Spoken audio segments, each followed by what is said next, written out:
சைடுல இருந்து கொஞ்சம் கொட்டுதுற மச்சான் அப்படின்ட்டாங்க. ம். இடி விழுந்த மாதிரி இருக்கு ஆ. சார். இந்த போட்டோவை பார்த்து பார்த்து நான் ஃபீல் பண்ணுவேன் சார் ரொம்ப. பசங்க ரொம்ப ஃபீல் பண்ணுறது எதுக்குன்னு தெரியுமா? தலைமுடி இப்படி ஏறிக்கிட்டே போகும்போது உள்ள ஒரு ஃபீல் இருக்குமே, அதை யார்கிட்ட எப்படி சொன்னாலும் அவங்களுக்கு புரியவே புரியாது. இதே ஃபீலிங்கை நான் ஃபீல் பண்ணப்ப நான் ஃபாலோ பண்ண ஒரு ஹோம் ரெமடியை தான் இன்றைக்கி உங்கள் கூட ஷேர் பண்ணிக்க போகிறேன்.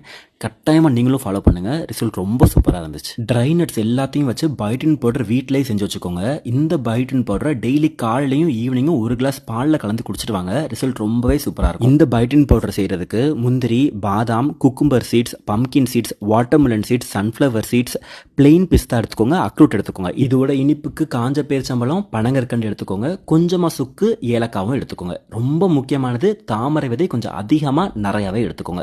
இது எல்லாத்தையுமே நல்லா ட்ரை ரோஸ்ட் பண்ணிவிட்டு கொஞ்சம் பொன்னிறமாக வந்ததுக்கு அப்புறமா மிக்சியில் நல்லா அரைச்சி பவுடர் ஆக்கி நல்லா சலிச்சு எடுத்துட்டு மேலே கொஞ்சமாக குங்குமப்பூ மட்டும் தூவி விட்டு ஸ்டோர் பண்ணி வச்சுக்கிட்டிங்கன்னா நம்மளோட பயோட்டின் பவுடர் ரெடி. நாங்களே செஞ்சு கொடுத்துக்கிட்டு இருக்கோம். வேணும்னா வாட்ஸ்அப் நம்பரும் வெப்சைட் டீடைல்ஸும் கொடுத்துருக்கேன் ஸ்க்ரீனில். மெசேஜ் பண்ணி வாங்கிக்கோங்க.